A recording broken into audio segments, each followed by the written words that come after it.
Selamat datang kembali. Di video kali ini kita akan membahas ketentuan tentang ruang rawat inap di dalam Peraturan Menteri Kesehatan Nomor 40 Tahun 2022. Peraturan ini mengatur tentang standar fasilitas, kemudian sarana dan prasarana, serta peralatan kesehatan di rumah sakit. Di dalam salah satu aspek yang dibahas yaitu standar rawat inap, pengaturan rawat inap mengikuti beberapa kaidah dasar. Yang pertama itu adalah tentang letak ruang rawat inap. Letak ruang rawat inap harus di lokasi yang tenang, aman, dan nyaman.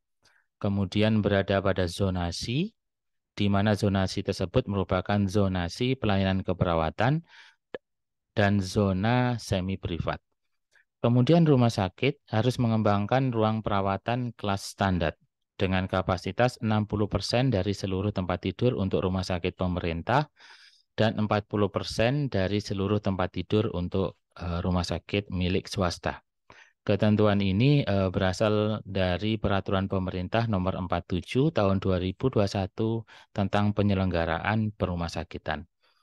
Kemudian setiap ruangan perawatan ini dilengkapi dengan kamar mandi yang memenuhi persyaratan kamar mandi untuk disabilitas. Kemudian untuk kepentingan evakuasi, arah bukaan pintu pada ruang perawatan disarankan menghadap keluar dengan lebar bukaan pintu minimal 120 cm dengan bukaan 1 ataupun 1,5 daun pintu. Kemudian ruang perawatan ini dikelompokkan atau dipisah berdasarkan jenis kelamin, misalkan laki-laki dan perempuan, kemudian usia, misalkan bayi, anak dan dewasa, kemudian jenis penyakit atau klasifikasi pelayanan. Ini misalkan untuk pelayanan bedah, pelayanan penyakit dalam, pelayanan saraf, dan seterusnya. Kemudian untuk pasien-pasien dengan penyakit tertentu, ini harus dipisahkan atau konsepnya kita sebut dengan rawat inap isolasi. Kapasitas tempat tidur ruang isolasi paling sedikit 10% dari seluruh tempat tidur rumah sakit. Kemudian jenis perawatan ruangan isolasi dibagi menjadi ruang perawatan isolasi untuk penyakit menular. Ini ada dua kategori ruangan, ruangan dengan tekanan udara negatif dan ruangan dengan tekanan udara netral. Kemudian ada ruangan perawatan isolasi protektif. Ini dengan tekanan udara positif. Nah, tekanan udara positif ini digunakan untuk perawatan misalkan pasien dengan imun yang rendah gitu, atau imunokompromis. Kemudian apabila rumah sakit memiliki ruang perawatan jiwa, maka ruang perawatan jiwa dibagi menjadi perawatan untuk stabilisasi, detoksikasi, dan seklusi. Kemudian untuk pembagian ruangannya, yang pertama itu ruangan pos perawat atau nurse station. Peletakan pos perawat ini berada di pusat atau di dekat pintu atau akses ruangan yang dilayani agar perawat dapat mengawasi seluruh kegiatan dan aktivitas keluar masuk di ruang rawat inap dengan tujuan untuk pengamanan. Kemudian meja counternya memiliki ketinggian yang sama dengan meja kerja. Kemudian luas ruangan ini sesuai dengan kebutuhan. Kemudian pos perawat dilengkapi dengan meja, kemudian kursi, telepon atau intercom, dan wastafel. Yang kedua itu tentang selasar. Jadi ruang rawat inap itu memiliki selasar atau koridor ruang rawat inap. Lebar selasar ini minimal 240 cm dan di dinding dilengkapi dengan hand railing atau wall guard yang dipasang pada ketinggian 80 sampai dengan 100 cm dari lantai, dapat terbuat dari kayu atau bahan metal yang kuat terhadap benturan. Kemudian yang ketiga adalah ruang perawatan. Jadi kalau kita melihat konfigurasi ruang rawat inap, kaidah tentang ruang rawat inap standar itu untuk rumah sakit pemerintah itu adalah 60%. Sedangkan untuk rumah sakit swasta itu adalah 40%. Nah, ruangan perawatan yang dimaksud ini adalah ruangan perawatan di luar cakupan dari ruang rawat inap standar. Nah, untuk ukuran ruangan ini menyesuaikan kelas perawatan atau jumlah tempat tidur. Kelas perawatan atau jumlah tempat tidur dapat kita temukan pada pedoman teknis untuk bangunan rawat inap, tahun 2012 dari Kementerian Kesehatan. Kemudian ruangan perawatan ini dikelompokkan berdasarkan jenis kelamin, usia, dan jenis penyakit, kemudian infeksius dan non-infeksius, serta tingkat ketergantungan yang dilayani. Apabila ruang perawatan tersebut, kamar tersebut itu diisi oleh lebih dari satu pasien, maka jarak antar tempat tidur itu adalah 2,4 meter atau antar tepi tempat tidur itu 1,5 meter. Kemudian antar tempat tidur dibatasi dengan tirai, kemudian rel dipasang menempel pada plafon dan bahan tirai yang sifatnya non-porosif. Kemudian ada ketentuan yang lain tentang ruangan perawatan, misalkan tentang suhu, pertukaran udara, kemudian mengoptimalkan pencahayaan alami, kemudian memiliki instalasi gas medis dan lain sebagainya. Berikutnya adalah rawat inap standar. Kalau kita lihat rawat inap standar di dalam Peraturan Menteri Kesehatan Nomor 40 Tahun 2022 yang mengatur tentang standar fasilitas sarana prasarana dan peralatan kesehatan itu tidak ada penjelasan yang detail tentang rawat inap standar. Dikatakan itu bahwasanya standar bangunan mengacu pada peraturan perundang-undangan. Jadi rawat inap standar ini akan dikeluarkan ketentuan yang sifatnya khusus tentang rawat inap standar. Kemudian ruangan tindakan. Ruangan tindakan ini setiap blok ruang rawat inap itu disediakan satu ruangan tindakan dengan ukuran kurang lebih 4 kali 4 meter persegi. Kemudian komponen bangunan non-porosif dan disediakan fasilitas-fasilitas misalkan wastafel, kemudian desinfeksi tangan dan lain sebagainya. Kemudian untuk ruangan perawatan isolasi, ini terbagi menjadi ruangan perawatan isolasi untuk infeksius dengan tekanan negatif ataupun dengan tekanan netral. Ukuran ruangan perawatan isolasi ini adalah kurang lebih 4 kali 4 meter persegi. Kemudian dilengkapi dengan ruangan antara atau anterum yang luasan ruangan cukup untuk manuver tempat tidur dan dapat menerapkan pintu dengan interlock. Sebaiknya satu ruangan ini hanya memiliki satu tempat tidur. Namun apabila lebih dari satu tempat tidur, maka jarak antar tempat tidur itu 2,4 meter. Kemudian tekanan udara ini menyesuaikan jenis ruangannya. Apabila ruangan tekanan udara negatif itu, maka ada pemantauan tentang tekanan udara minimal pada tekanan 2,5 Pascal lebih rendah dari ruangan sekitar. Apabila tekanannya itu adalah tekanan netral, maka diatur total pertukaran udara minimal 12 kali per jam. Yang kedua adalah tentang ruangan perawatan untuk isolasi protektif. Misalkan pasien-pasien dengan imun yang rendah. Ini tekanan udaranya adalah tekanan udara positif. Ukuran ruangan isolasi ini jenisnya 4 kali 4 meter persegi, kemudian dilengkapi dengan ruangan antara atau anterum yang cukup untuk melakukan manuver tempat tidur. Kemudian sebaiknya satu ruangan itu berisi hanya satu tempat tidur. Kemudian ada hal yang lain, misalkan aspek tata udara itu adalah total pertukaran udara minimal 12 kali per jam. Kemudian ada ruangan-ruangan yang lain, misalkan ruangan penyimpanan peralatan, ini luas ruangannya disesuaikan dengan kebutuhan. Ruangan konsultasi, luas ruangan minimal 3 kali 3 meter persegi. Kemudian ada ruangan diskusi, untuk dokter dan ruangan perawat ini luas ruangannya disesuaikan dengan kebutuhan. Kemudian ruangan untuk petugas, gudang bersih, gudang kotor, kemudian kamar mandi ataupun toilet untuk petugas, dapur kecil, janitor dan ruang laktasi. Kesemuanya ini luas ruangannya disesuaikan dengan kebutuhan. Manakala kita melihat tentang kelas rawat inap standar ini detail kita akan bisa temukan pada keputusan Dirjen nomor 1811 tahun 2022. Jadi ada 12 kriteria untuk kelas rawat inap standar. Yang pertama, komponen bangunannya tidak memiliki tingkat porositas yang tinggi, ventilasi udara.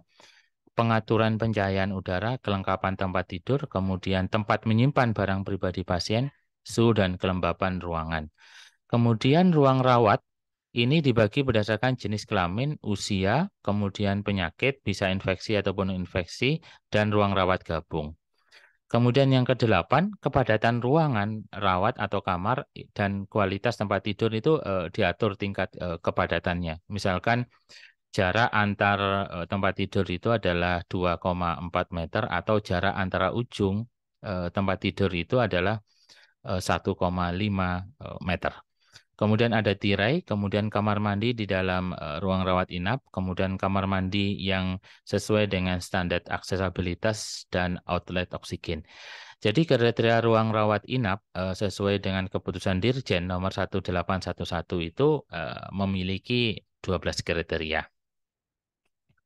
Kita akan fokus pada kepadatan ruang rawat atau kamar dan kualitas tempat tidur yang diatur merupakan satu bagian dari 12 kriteria untuk ruang rawat inap kelas standar.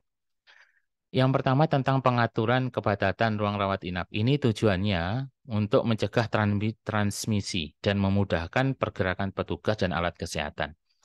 Jarak antar tempat tidur itu minimal 1,5 meter. Ini adalah jarak antar tepi tempat tidur.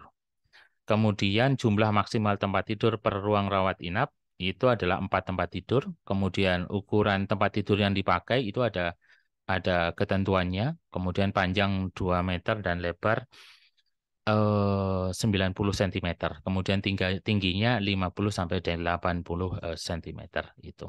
Kemudian pada ruang rawat inap anak disesuaikan dengan usia. Kemudian ada pengukuran tempat tidur dari titik luar ke titik luar tempat tidur.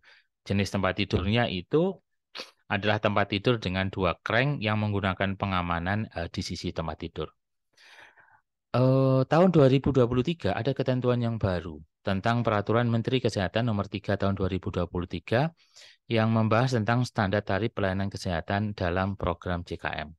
Di dalam ketentuannya di pasal 28 ayat 3, tarif rawat inap ini masih terdiri dari rawat inap kelas 1, tarif rawat inap kelas 2, dan tarif rawat inap kelas 3. Jadi tahun 2023 ini di dalam standar tarif pelayanan kesehatan ini ketentuannya masih mendasarkan pada ruang rawat inap kelas 1, kelas 2, dan kelas 3. Padahal pada peraturan pemerintah itu disebutkan kita sudah membicarakan tentang ruang rawat inap standar, di mana kewajiban rumah sakit swasta itu 40% itu disediakan dari total tempat tidur. Kalau rumah sakit pemerintah itu adalah 60%. Nah, berkaitan dengan standar fasilitas, jadi standar fasilitas yang baru ketentuannya itu adalah Peraturan Menteri Kesehatan nomor 40 tahun 2022. Ketentuan yang lama itu sebenarnya ada. Ketentuan yang lama itu adalah Peraturan Menteri Kesehatan Nomor 24 Tahun 2016. Tapi ketentuan ini dicabut dan dinyatakan tidak berlaku oleh Peraturan Menteri Kesehatan Nomor 14 Tahun 2021. Baik Peraturan Menteri Kesehatan Nomor 40 Tahun 2022 ataupun ketentuan yang sudah dicabut sebelumnya, yaitu Peraturan Menteri Kesehatan Nomor 24 Tahun 2016 itu tidak mengatur luasan ruang rawat inap. Luasan ruang rawat inap itu bisa kita temukan pada Pedoman Teknis Bangunan Rumah Sakit Rawat Inap Kementerian Kesehatan tahun 2012. Di mana ruangan untuk VIP luasannya itu minimal 18 meter persegi per tempat tidur. Ruangan kelas 1 itu 12 meter persegi per tempat tidur, ruangan kelas 2 adalah 10 meter persegi per tempat tidur, dan kelas 3 7,2 meter persegi per tempat tidur. Jadi ini mengatur per tempat tidurnya. Nah, di dalam ruangan per tempat tidur itu ada ruangan untuk berangkarnya, ada ruangan untuk lemari menyimpan barang-barang pasien, dan ruangan untuk berputar bila kemudian pasien menggunakan alat-alat tertentu untuk kebutuhan resusitasi. Jadi luasan minimal itu diatur pada ketentuan tahun 2012. Nah, tipe rawat inap di dalam ketentuan tahun 2012 itu dibagi menjadi 4. Ruang rawat inap itu 1 tempat tidur untuk kamar VIP, kemudian 2 tempat tidur untuk kelas 1, kemudian untuk kelas 2 ini 4 tempat tidur, dan untuk kelas 3 itu ada 6 tempat tidur. Jadi rumah sakit ketika mempersiapkan ruang rawat inap untuk kelas standar, maka kita pada dua keadaan. Yang pertama itu adalah merubah menjadi kelas rawat inap standar. Sehingga tidak ada kelas 1, kelas 2, dan kelas 3. Ketentuan ini ada pada PP 47 tahun 2021. Atau kita masih menunggu untuk tidak diterapkan dulu karena struktur tarif kita, yaitu tarif JKN itu tidak merubah susunan kelas. Nah, itu bisa kita temukan di ketentuan di dalam Peraturan Menteri Kesehatan Nomor 3 tahun 2023. Sebagai kesimpulan, sampai dengan Januari tahun 2023 ini, baik Peraturan Menteri Kesehatan Nomor 40 tahun 2022 dan Keputusan Dirjen Yankes Nomor 1811 tahun 2022 ini mengatur tentang standar fasilitas di dalam ruangan. Misalkan batasan maksimal per ruangan itu adalah 4 tempat tidur per kamar, kemudian jarak antar tempat tidur dan ventilasi. Ketentuan baik Permenkes ataupun Keputusan Dirjen itu tidak mengatur luasan rawat inap. Sehingga luasan rawat inap masih menggunakan ketentuan yang lama, yaitu Pedoman Teknis Rawat Inap tahun 2022. Nah, kalau kita lihat tentang bangunan rumah sakit, hampir semua bangunan rumah sakit itu batasnya itu adalah batas yang tidak bisa dirubah kecuali dengan melakukan renovasi. Karena biasanya itu adalah batas yang digunakan itu adalah batas menggunakan pembatas tembok bata begitu. Oleh karena itu minimal menggunakan sistem partisi. Sehingga apabila kemudian dilakukan penyesuaian tempat tidur itu berpotensi dapat mengurangi tempat tidur rumah sakit atau TT total rumah sakit yang pada akhirnya akan mempengaruhi klasifikasi dan kelas rumah sakit. Nah, pada ketentuan yang baru, itu Permenkes nomor 3 tahun 2023 tentang standar tarif JKN, ternyata ketentuan tarifnya itu masih mendasarkan pada kelas rawat inap kelas 1, kelas 2, dan kelas 3. Kita masih menunggu tentang implementasi tentang ruang rawat inap standar. Karena seharusnya apabila ruang rawat inap standar itu diterapkan di tahun 2023, tentu karena pasien rumah sakit yang paling banyak itu 85 sampai dengan 90% karena Universal Health Coverage adalah BPJS, maka mesti koheren dengan pengaturan tarif rawat inap di BPJS Kesehatan atau di program JKN. Jadi terima kasih, ini ulasan tentang ketentuan-ketentuan yang mengatur tentang rawat inap sampai dengan Januari tahun 2023. Terima kasih, sampai bertemu pada video selanjutnya.